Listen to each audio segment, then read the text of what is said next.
जानना चाहता हूँ किस कारण से आपका आगमन हुआ। आपको कहने में विलंब होगा, मुझे करने में क्षण मात्र नहीं।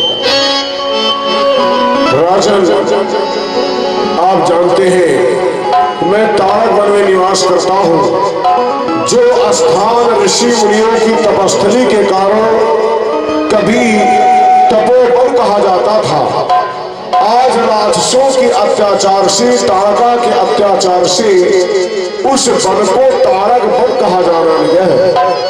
और उसके अत्याचार से संपूर्ण ऋषि मुनियों का समाज पीड़ित है, व्यथित है। हम उन्हीं की वेदना को लेकर के आप समक्ष आए हैं, क्योंकि वर्तमान समय में आपके समान परम सौभाग्यशाली इस पृथ्वी में दूसरा कोई नहीं है। क्योंकि जिसका राज्य सूर्य उदय से लेकर सूर्य अस्त तक हो, उससे बड़ा सौभाग्यशाली भला कौन हो सकता है। तो राजेंद्र, प्रथम में तुम्हारे द्वारा वचन मिलना चाहिए कि अगर मैं अपनी याचना तुम्हारे समक्ष रखूंगा, उसकी पूर्ति होगी या नहीं। हाँ परम पूज्य, आप जो भी मुझसे मांगेंगे मैं आपको प्रदान करूंगा। तो सुने ध्यान से महाराज दशरथ, मेरी उस याचना को। महाराज,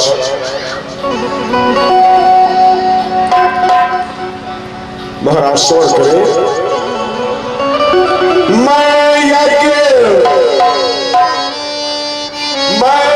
के समय करता हूँ, दुख मुझको निश्चर देते हैं। पूजा हवन पुण्य सामग्री सब नष्ट भ्रष्ट कर देते हैं।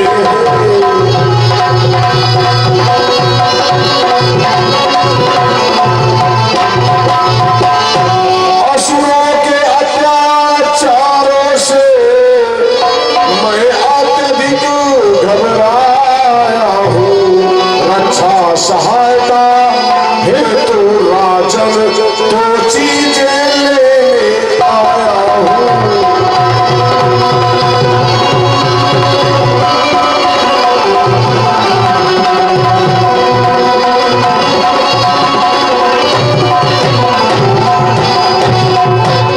याज्ञ कौन से युद्ध करे तो यज्ञकार सब खंडित है। फिर धनुहारे न लड़ूंगा मैं, ये प्रण भी मेरा निश्चित है।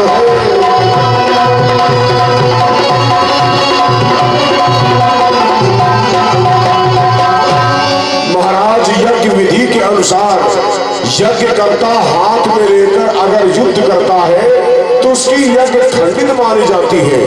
इसलिए मैं चाह करके भी युद्ध नहीं कर सकता। तो महाराज कृपा करें, चिंता न करिए, चिंता न करें। न तुम्हारे राज की मुझे आवश्यकता है, न वैभव की, न सोना की, न चांदी की, न राज चाहिए, न ताज चाहिए। महाराज दशरथ अगर दे सकते हो तो रक्षा के लिए राम, सहायता के लिए लखन चाहिए, वो भी मात्र 10 दिवस के लिए। आनंद समेत देव रघुनाथा निश्चर पद में हो समान। परम पूज्य, आपने क्या मांग लिया? क्योंकि आपको तो पता है कि चौथे पल में मुझे पुत्र प्राप्त हुए और आपने मांगने में विचार नहीं किया कि करूं वंदना बिन विचारे न मांगो। मैं आपसे निवेदन कर रहा हूं, करूं वंदना बिन विचारे न मांगो। मुनि राम लक्ष्मण हमारे न मांगो।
इसमें आप थोड़ा विचार करें।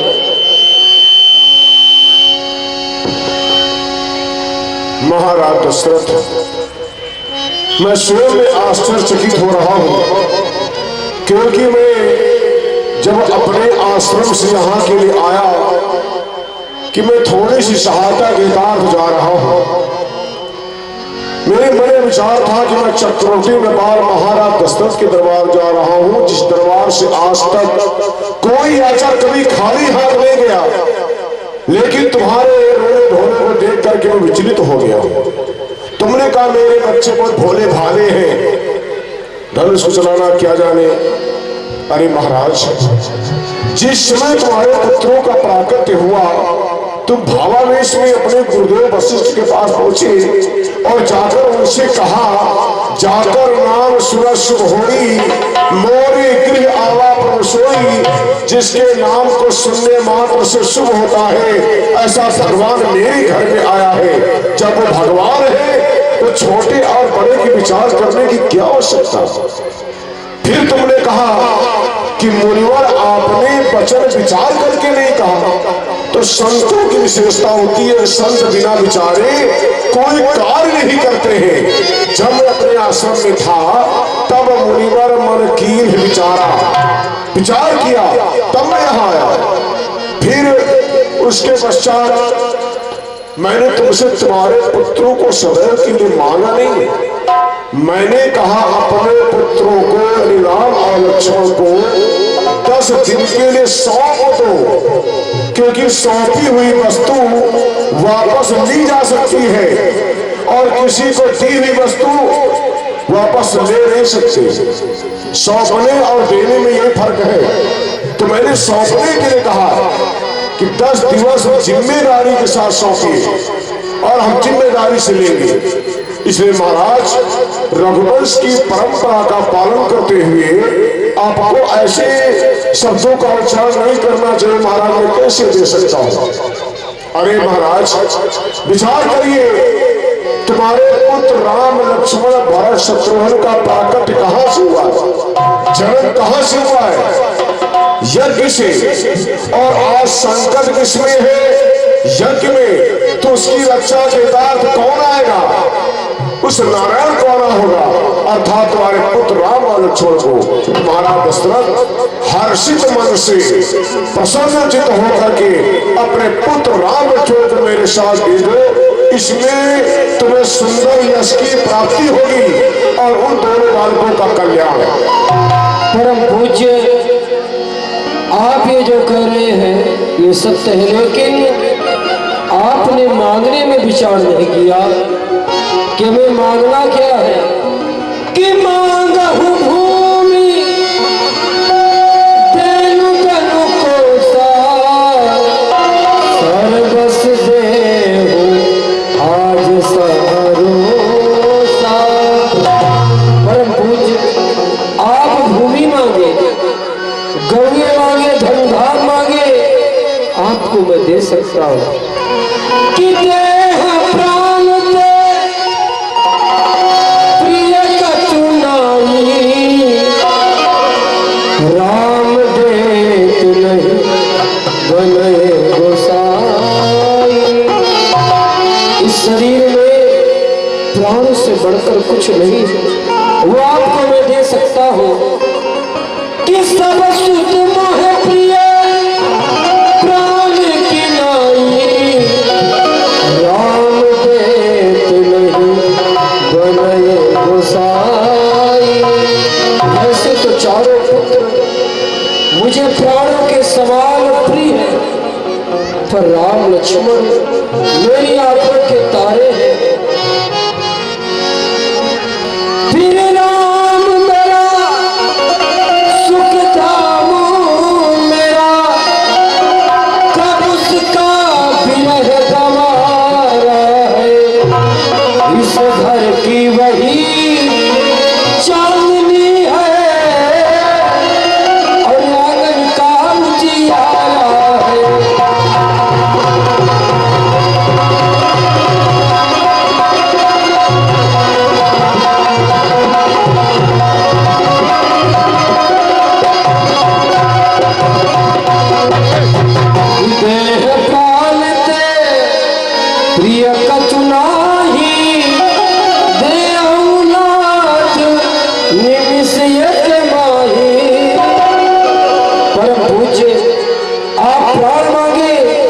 क्षण मात्र में आपको दे सकता हूँ, पर राम और लक्ष्मण मैं आपको नहीं दे सकता प्रभु। महाराज दशरथ, बच्चों की तरह विकल हो रहे हो, राज धर्म का पालन करने का प्रयास नहीं कर रहे महाराज। मुझे बड़ा आश्चर्य हो रहा है, क्योंकि मैं जिस वंश में छोटी सी यात्रा लेकर आया हूं और वहां का नेपाल इस प्रकार से मेरे समक्ष अश्रुधारा बहाकर विकल हो रहा है। महाराज, मैंने तुम्हारे पुत्रों यानी राम और लक्ष्मण को सदैव के लिए नहीं मांगा है, मात्र 10 दिवस के लिए। और इस समाज कल्याण के हितार्थ आज संत समाज दुखी है, पीड़ित है। क्यों? राक्षसों के अत्याचार से, राक्षसों के अत्याचार की सारी सीमाएं टूट चुकी है। संतों हकों का जीना दुर्भर हो गया है। आज उन अखिल ब्रह्मांड नायक की आवश्यकता है। यज्ञ करके वो तुम्हारे पुत्र हैं, तुम्हारे आंखों में इसमें पुत्र रूपी मोह का पर्दा पड़ा हुआ है और तुम इस समय निर्णय नहीं ले पा रहे। महाराज दशरथ, रघुवंश की परंपरा रही है, आज तक इस दरबार से कोई भी याचक कभी खाली हाथ नहीं गया है, कभी नहीं। अरे इसी वर्ष में से एक महाराजा मानधाता का दरबार लगा हुआ था। मानधाता के दरबार में सौभाग्य नामक ऋषि पधारे और उन्होंने आकर कहा, महाराज आपकी 50 कन्याएं हैं। मानधाता ने कहा, हमारे 50 कन्याएं हैं, इसलिए मैं आपसे निवेदन करता हूं कि 50 कन्याओं का विवाह आप मेरे साथ कर दीजिए। मानधाता क्षणिक मात्र के विचार किए, लेकिन एक ही पल में हर्षित मन से 50 कन्याओं को सौभाग्य नामक ऋषि को सौंप दिया, ब्याह दिया। किसने? मानधाता ने। तुम्हारे वंश के थे। तुम्हारे वंश के दूसरे कौन राजा हुए? महाराजा रघु। रघु का दरबार लगा हुआ था। उस महाराजा रघु दरबार में बैठे थे। एक सैनिक जर्जर शरीर वाले ब्राह्मण देवता को पकड़ कर लाए और ला करके महाराज के समक्ष खड़ा किया। उसमें महाराजा रघु ने कहा कि आखिर इस ब्राह्मण देवता का दोष क्या है? सैनिकों ने कहा, महाराज आपकी महारानी खिड़कियों से अपने केस निकाल कर उनको संवार रही थी और ब्राह्मण देवता एकटक आपकी सुंदर नारी को देख रहे थे। महाराजा रघु ने कहा, ऐसा क्या? बोले, हाँ ऐसा है। उस समय वो उन ब्राह्मण देवता से कहा गया कि आप सारी रानियों को पहचान सकते हैं? बोले, हाँ। सारी रानियों को लाकर खड़ा किया गया दरबार में। ब्राह्मण देवता से महाराजा रघु ने पूछा, किसको देखा तुमने? उन ब्राह्मण देवता ने कहा, भगवान महाराज आपकी सारी रानियां इतनी सुंदर हैं, मैं यही नहीं जान पा रहा मैंने देखा किसको। उस महाराजा रघु ने कहा, सब सुंदर लग रही। बोले, हाँ। उसी समय जल लिया। किसने? महाराजा रघु ने जल लिया और मंत्र का उच्चारण करते हुए सारी रानियों को ब्राह्मण देवता को सौंप दिया। विचार करने लगे, कैसे रहेंगे, क्या करेंगे, खाएंगे, क्या पिएंगे। सारा राजपाट सौंप करके स्वयं तपस्या चलने को तैयार हो गए। कौन? महाराजा रघु। ये तुम्हारे वंश के थे। दूसरे, इसी क्रम में तीसरे राजा हरिश्चंद्र, जिन्होंने एक वचन की रक्षा के हितार्थ स्वयं पुत्र पत्नी के सहित बिकना स्वीकार कर लिया, मरघट की रखवाली करना स्वीकार कर लिया, परंतु एक संत का सम्मान गिरे, एक संत की गरिमा को ठेस पहुंचे, एक संत के सामने अपने वचन को लेकर मिथ्यावादी सिद्ध होना पड़े, ये स्वीकार नहीं किया। किसने? तुम्हारे वंश की इन महान प्रतापी राजाओं ने। और एक आप है, एक तुम महाराज दशरथ कि पुत्रों से इतना मोह है कि स्वयं तुमने कहा, महाराज आप कहिए आपकी याचना की पूर्ति होगी। परंतु याचना जब मैंने समक्ष रखा तो बच्चों की तरह रोने लगे। महाराज एक बार विचार करो, एक बार विचार करिए और सोच कर बताइए कि तुम्हें अपने पुत्रों को मेरे साथ भेजना चाहिए या नहीं। परम पूज्य, मैं अपने पुत्र आपको नहीं दे सकता। क्या कहा? अपने पुत्र नहीं दे सकते? तो सावधान महाराज दशरथ, तुमने धर्म की सारी सीमाओं को तोड़कर रखे रख दिया। क्या सोच रखा है? गली गली भिक्षा मांगने वाला साधु है, गली गली चमेला मांगने वाला साधु है, दक्षिणा वाला साधु है, अंग वस्त्र प्राप्त करने वाला साधु है। मैं गली गली भिक्षा मांगने वाला साधु नहीं हूँ। जिसने इस प्रकार के राजपाट को इन चारों से ठोकर मार का साधु बना वो मैं हूँ, महामुनि विश्वामित्र। तुम क्या जानते हो? तुम्हारे वंश के सत्यवादी महाराजा हरिश्चंद्र को मैंने ही दर्द भड़कने के लिए विवश कर दिया था। मैंने ही तुम्हारे वंश के त्रिशंकु को उल्टा लटकाया था, और आज तुम मेरी ठहर की परीक्षा लेने का प्रयास कर रहे हो।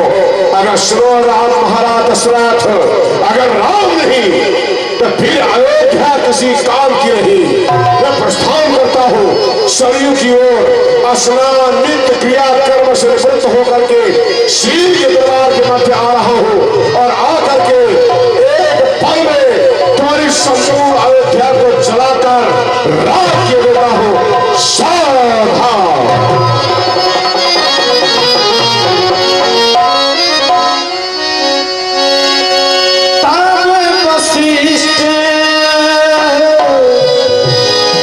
बहुविधि समझावा,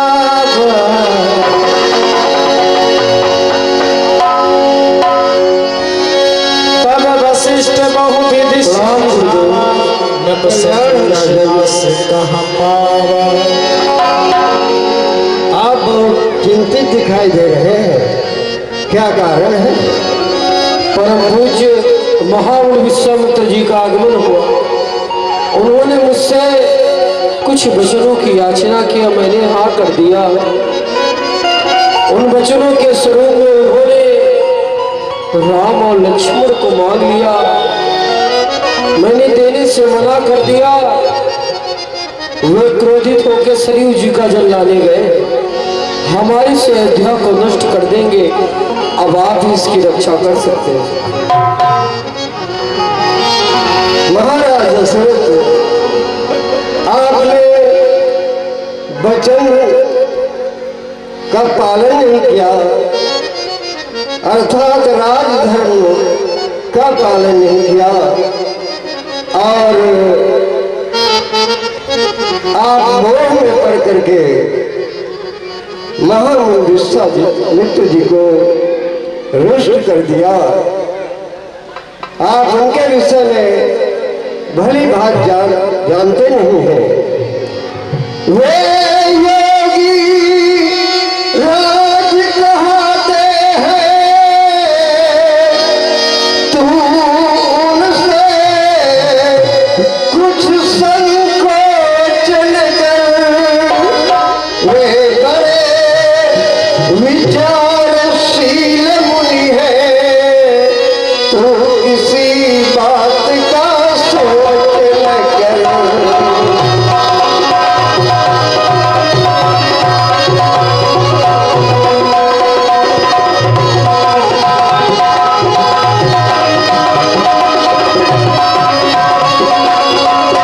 रामलीला कमेटी हरिशंकरी गाजीपुर, अति प्राचीन रामलीला कमेटी हरिशंकरी गाजीपुर के मंत्री जी आदरणीय ओम प्रकाश जी तिवारी, बच्चा तिवारी, आपकी तरफ से महाराज दशरथ और महामुनि विश्वामित्र के पारस्परिक संवाद में प्रसन्न होकर के आपने 501 रुपए विद्या करे आनंद सहित घर आए।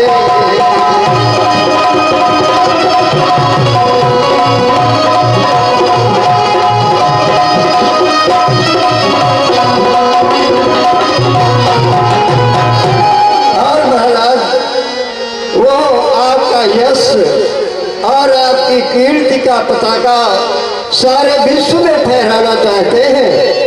जब तक ये सूर्य है और ये चांद है, तब तक आपका यश और कीर्ति को प्रकाशित करना चाहते हैं। इसलिए आप उनसे संकोच न करें, और प्रभु का अवतार विप्रधेम सुर संत हित लीन मनुजय अवतार, इसलिए आप चिंता न करें, और हर्ष मन के साथ उन्हें आप राम और लक्ष्मण को सौंप दें। परम पूज्य, आप आप उनके क्रोध को शांत करा के यहाँ तक लेकर आए। राम और लक्ष्मण हम उन्हें प्रदान कर देंगे। ये महाराज दशरथ अभिमानी हो गया है। मैं इसकी संपूर्ण अयोध्या को आज एक पल में अभी जलाकर राख देता हूँ। कैसा हो जाए ऋषि जी, तुम्हारे शिष्य ने भरे परिवार के मध्य घोर अपमान किया है और हम शांत हो जाए।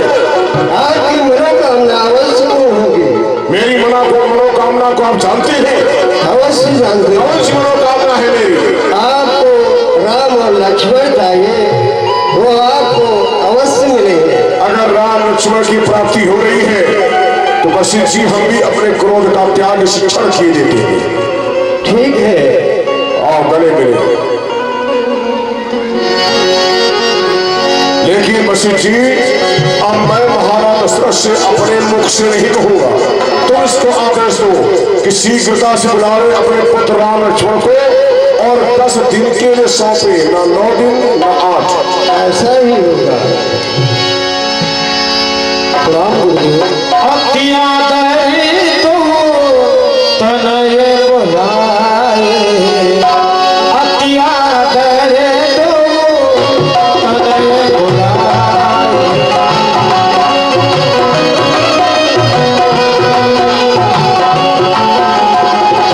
हृदय लाई बहु भांति सिखाए, हृदय लाई बहु भांति सिखाए।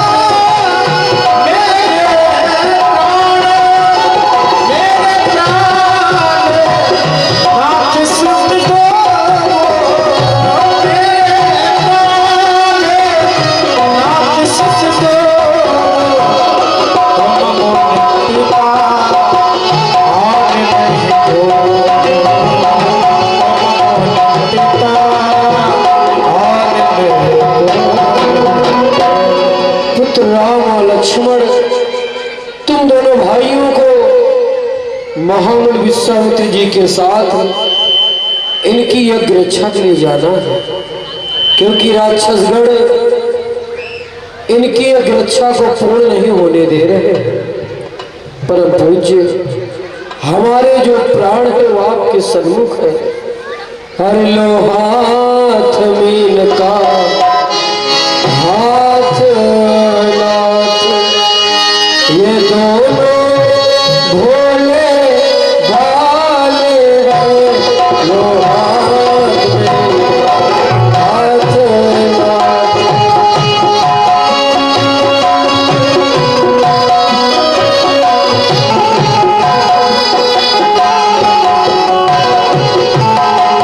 लो हाथ मीन का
पुत्र राम और लक्ष्मण, मैं अभी तुम दोनों भाइयों को लेकर के महल से बाहर भी नहीं निकल पाया कि तुम दोनों भाई हाथ जोड़ करके मेरे समक्ष खड़े हो गए। क्या कहना चाहते हो? हे प्रभु जी, मैंने आपके साथ जाने के लिए पिताजी से तो आज्ञा ले ली है, लेकिन अभी मैंने अपनी भैया से आज्ञा व आशीर्वाद नहीं लिया है। यदि आपकी आज्ञा है तो हम दोनों भाई अपनी मैया से मिलने के लिए जा सकते हैं। जाओ, लेकिन ध्यान रहे शीघ्रता से अपनी मैया से आज्ञा एवं आशीर्वाद लेकर यही आओ। मैं सिंह द्वार पर खड़े होकर के तुम दोनों की राह देख रहा हूं, विलंब ना करना। जाओ।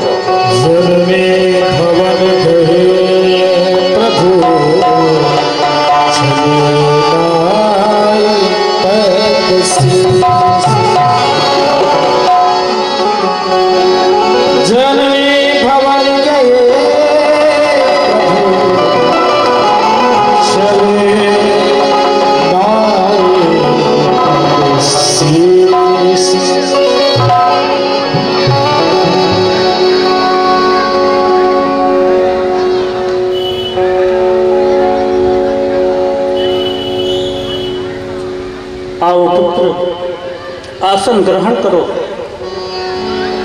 हे पुत्र, आज मैं क्या देख रही हूं कि तुम दोनों भाई ये वीर पुरुषों का भेष धारण करके कहां जा रहे हो, मैं जानना चाहती हूँ।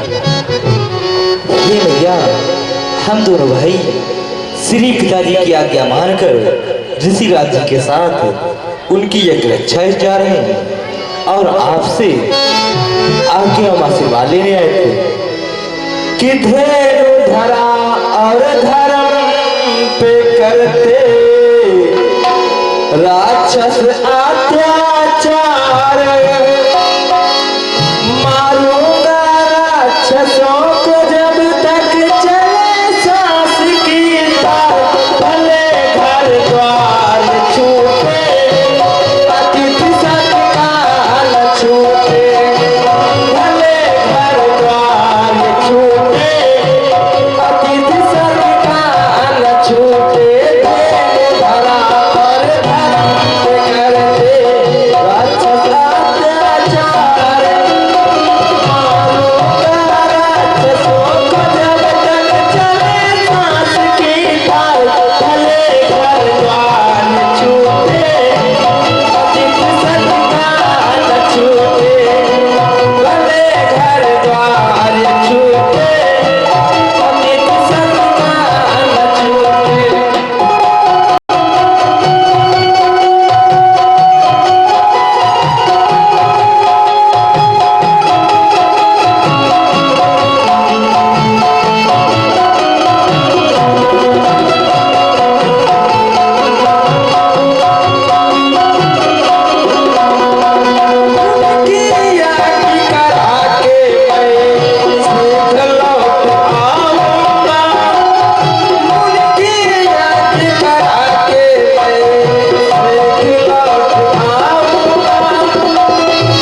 पुत्र, पिता की आज्ञा का उल्लंघन मैं नहीं कर सकती हूँ।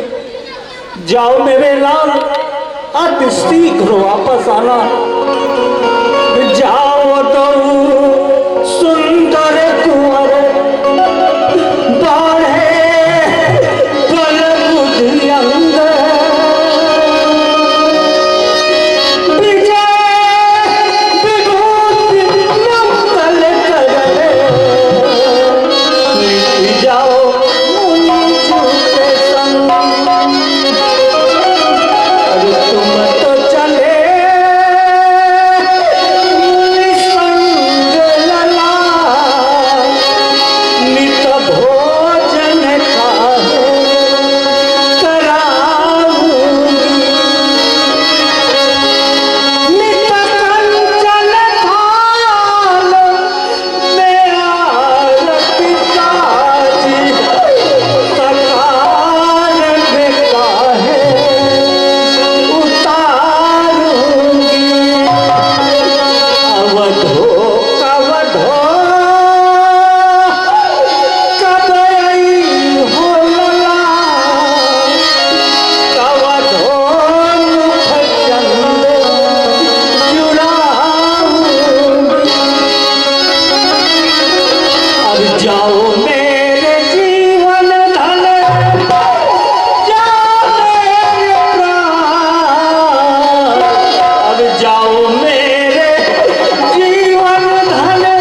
आप मुझे आज्ञा में आशीर्वाद दें। आपके आशीर्वाद से महामुनि विश्वामित्र जी की यज्ञ पूर्ण कराने में सफल हो जाओ। कि चरणों का सहारा लेकर के मुनिवर का कष्ट मिटाऊंगा, मिटाऊंगा।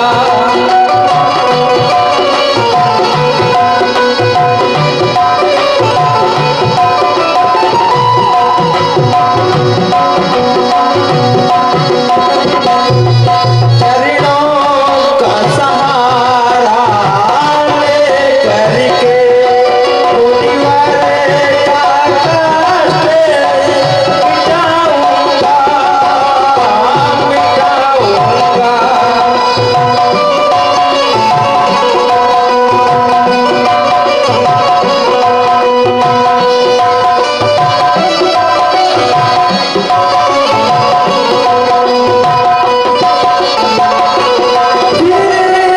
साथ जा रहा लखन लाल जो,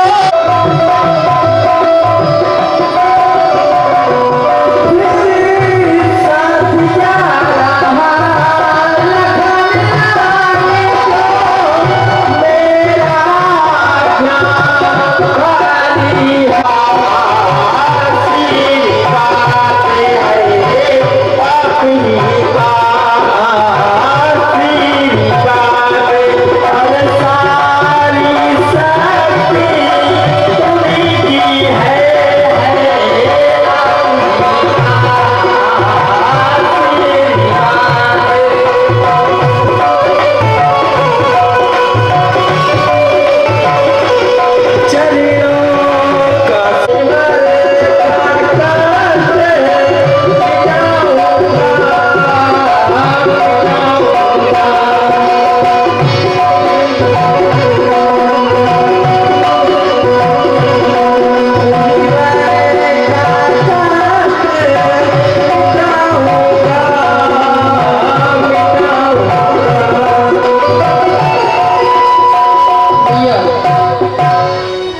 आप अपने हृदय में कौशिक के साथ नित नौ मंगल हमको रहे धरु चरण में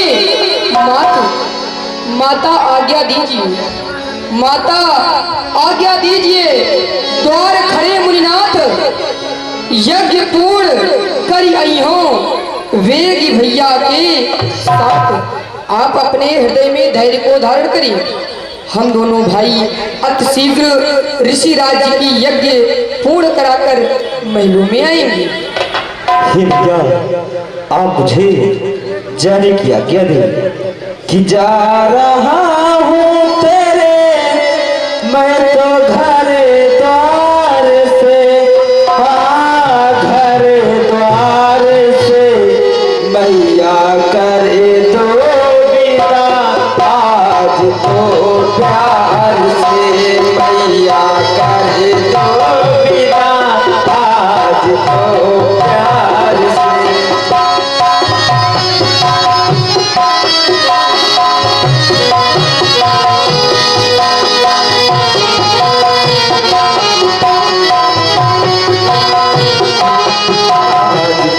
प्यार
राम और लक्ष्मण की राह देख रहा हूं, परंतु अभी तक दोनों भाई नहीं आए।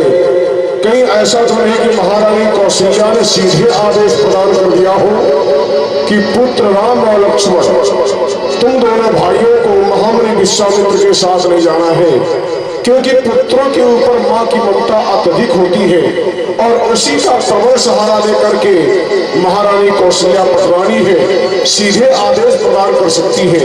देखते हर इच्छा क्या होता है। मुनिवर के चरणों में दोनों भाइयों का प्रणाम स्वीकार हो। राघवराम एवं लक्ष्मण, तुम दोनों भाइयों का अखंड कल्याण हो और शीघ्रता से प्रस्थान करें, क्योंकि अपना आश्रम रिद्धसिद्ध जो है वहां जाने के लिए क्रमशः दो मार्ग है। हम धीरे धीरे चलते चलते ऐसे मार्ग पर आ चुके हैं। एक मार्ग है 3 पहर का, एक मार्ग है 1 मास का। जो 1 मास का मार्ग है हमारा, वहां तक पहुंचने के लिए किसी प्रकार से 1 मास वाले में कोई कष्ट नहीं, कोई असुर नहीं, कोई समस्या नहीं। परंतु जो मार्ग है 3 पहर का, 3 पहाड़ वाले मार्ग में नाना प्रकार के विकट राक्षस, और इसी 3 पहाड़ वाले मार्ग में ही सुकेत, सुता, ताड़का, मारीच और सुबाह के सहित निवास करती है। इसलिए हम जानना चाहते हैं कि आखिर तुम दोनों भाई किस मार्ग से चलना चाहोगे। परम पूज्य, आप चिंता किस बात की करते हैं? अरे चलिए उड़र त्याग प्रभु, चलिए उड़र त्याग प्रभु। 3 पहर की राह है, सुख से आश्रम पहुंचकर करिए यह उत्साह। आप सकल है त्याग प्रभु, आप सकल है त्याग प्रभु। चलिए ही हर्षाए, वह दुष्टा क्या कर सके तो यह मार गिराए। परम पूज्य, आप हमारे रहते हुए किसी प्रकार की चिंता न करें, निर्भय निश्चिंत होकर आगे के लिए प्रस्थान करें। हमें अति प्रसन्नता हुई, क्योंकि हम भी चाहते कि आज 3 पहर वाले मार्ग से ही चला जाए और आज ताड़का राक्षसी से 2-2 हाथ हो जाए। लेकिन चूंकि तुम दोनों भाइयों के स्वभाव में समानता नहीं है, राम एवं लक्ष्मण दोनों भाइयों के स्वभाव में समानता नहीं है। अगर 2 लोगों में समानता ना हो तो चलेगा, लेकिन विचारों में समानता होनी चाहिए। इसलिए हम चाहते हैं कि लक्ष्मण सरकार क्या कहना चाहते हैं, उनके क्या विचार है, कहो। परम पूज्य गुरुदेव जी, हम क्षत्रिय के भयंकर नाम वीर लेख और धनु तीर ले कर हिम्मत संग्राम।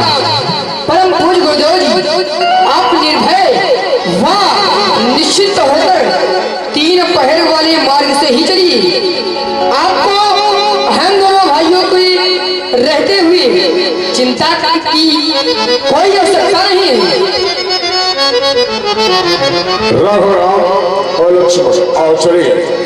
तुम्हारे मन में नाना प्रकार के प्रश्न उठते होंगे कि हमारे गुरुदेव आखिर बार बार ताड़का ताड़का का नाम क्यों लेते हैं, ताड़का राक्षसी जैसे करके कई बार चिंता होती होगी या मन में नाना प्रकार के विचार उठते होंगे। तो ताड़का नाम की जो राक्षसी है, बक्सर के आसपास का उसका क्षेत्र है, जहां उसके आतंक का डंका बसता था। नाना प्रकार के ऋषि मुनियों का वर्चस्व था, उनको समस्त ऋषि मुनियों को खा करके उसने विशाल का साम्राज्य स्थापित कर लिया। अगर भूल करके भी कोई ऋषि मुनि महात्मा आश्रम से बाहर निकलकर हवन पूजन करना प्रारंभ कर दे तो उसको पकड़कर उसके मांस का भक्षण करना उसका स्वभाव बन चुका। तुम्हारे मन में उठता होगा ये ताड़का राक्षसी जन्म से है, कर्म से है, कैसे है? तो सुनो ध्यान से पुत्र, ये ताड़का राक्षसी जन्म से नहीं है, ये श्रापित है। ये अद्वितीय सुंदर कन्या रही है। महाराज सुकेत एक यक्ष थे, महाराज सुकेत एक यक्ष थे। महाराज सुकेत के कोई संतान नहीं थी। उन्होंने घनघोर तपस्या किया। पितामह ब्रह्मा जी प्रसन्न हुए, बोले महाराज सुकेत क्या चाहते हो? उस महाराज सुकेत ने कहा हमारे कोई संतान नहीं, हम संतान सुख चाहते हैं। कई वर्षों के पश्चात महाराज सुकेत के यहाँ एक सुंदर कन्या ने जन्म लिया, उसका नाम रखा ताड़का। जब विवाह की यज्ञ हुई तो ताड़का जो कि यक्ष की कन्या थी, तो ताड़का का विवाह किससे हुआ?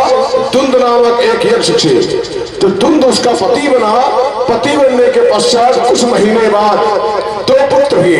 उन पुत्रों का नाम रखा मारीच और सुबाहु। एक दिन पति पत्नी वन विहार करने के लिए जंगल की ओर गए और जल में उस समय स्नान करते समय अर्धनग्न अवस्था में जब अगस्त ऋषि ने देखा कि यह स्त्री जो कृत्य कर रही है इसका राक्षसों जैसा स्वभाव है, तो अगस्त ऋषि ने श्राप दे करके ताड़का को बना दिया राक्षसी। तो कुछ दूरी पर उसका पति था तुंद। उसने देखा कि इस महात्मा ने मेरी पत्नी को छोटे से अपराध के लिए श्राप दे करके राक्षसी बना दिया। तो उस समय तुंद में मिला उठा और तलवार लेकर के अगस्त ऋषि को मारने दौड़ा। तो अगस्त ऋषि ने कमंडल से जल लिया और जल लेकर के उस तुंद ने यक्ष को झोंका तो जलाकर भस्म कर दिया। उस ताड़का जो ताड़का राक्षसी बन चुकी थी, उसने अपने पति को जलते देखा तो क्रोध से बिलबिला उठी और उसने प्रतिज्ञा किया कि मैं इस संपूर्ण ताड़क वन को ऋषि मुनियों से हीन कर दूंगी, चाहे कुछ भी करना पड़े। उसके पश्चात उसने ऋषि मुनियों को पकड़कर उनका खून पी जाना, उनके मांस का भक्षण कर जाना और केवल मुझको चढ़ाने को वो हड्डियों का ढेर मेरे आश्रम के पास लगा जाती है।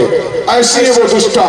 हम लोग आश्रम के सन्निकट आ चुके हैं, इसलिए अपने धनुष और बाण को पूरी तरह तैयार करके रखना। न जाने किस ओर से और कहां से आक्रमण कर दे उसका भरोसा नहीं है। और चले शीघ्रता से